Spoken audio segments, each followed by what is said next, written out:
I was infected with HIV May 30th, 2008. I was knowingly infected by someone that was HIV positive and knew they were positive. I got sick. I got sick 3 times. First time I went to the hospital, they sent me away with flu. The second time, same. And the third time, I couldn't swallow.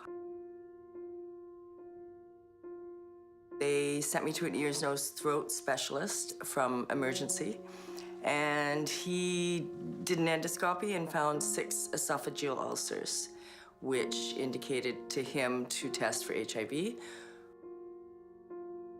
It was surreal. I mean, he'd never given an HIV diagnosis, so he was more nervous than I was.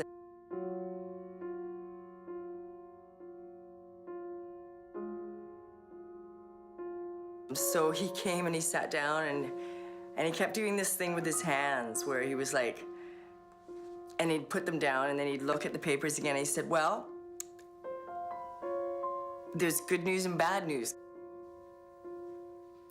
And he just kept doing that. He did this like a couple times and then he went, the good news is you tested negative for Hep C. The bad news is you tested positive for HIV.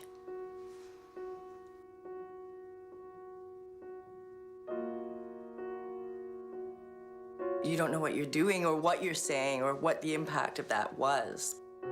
My initial thought was, what did I do? How did I do this? How did this happen?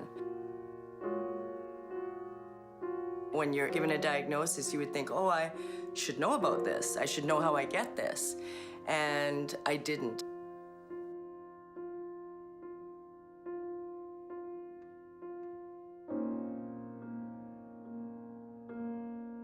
And then he didn't come home, and he left town. And that was when the penny dropped, and I realized that he was HIV positive and that he hadn't told me. We'd been living together for almost 2 years. It was a long time since we had actually practiced regular safe sex. I mean, of course we did in the beginning, but by that point we were in a relationship. We were partners.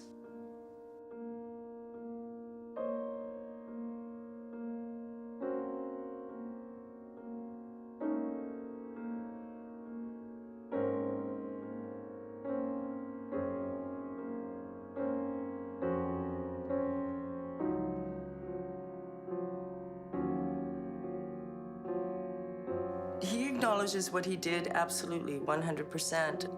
I think that's equally as hard for him to bear as it was for me to feel the betrayal. There was a point, you know, after that first year of you're hanging out with someone and you're falling in love, and it just sort of was forgotten, I think, on his part. I don't think that he thought about it anymore. And in his mind, I think somehow it was past the point of no return. It's too late, which, you know, in hindsight, that's rough. That's rough to deal with, because it could have been at any point before 2 years he could have disclosed and I wouldn't be positive. So it took months. I went to a really dark place. I spiraled out. I shaved my head. I quit my job. I didn't talk to anybody. And then I talked to everybody. I was a mess.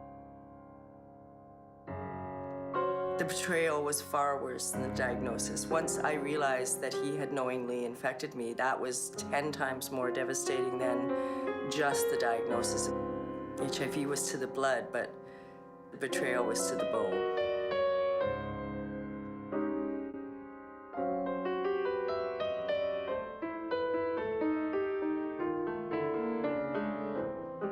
The charge for non-disclosure of HIV in Canada is aggravated sexual assault.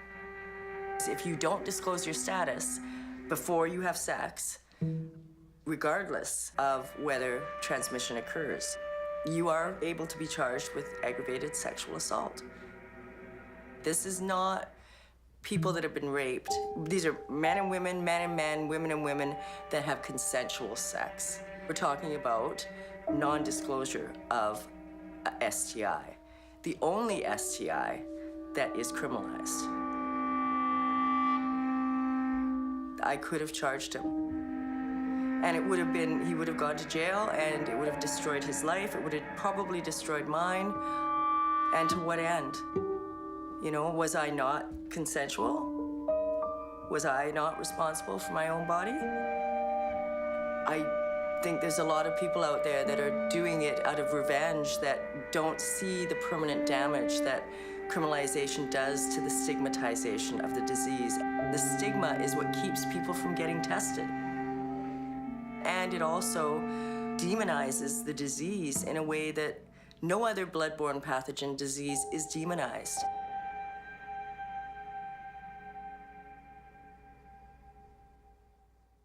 U equals U is this new campaign that's come out in the last couple of years. It's undetectable equals untransmittable.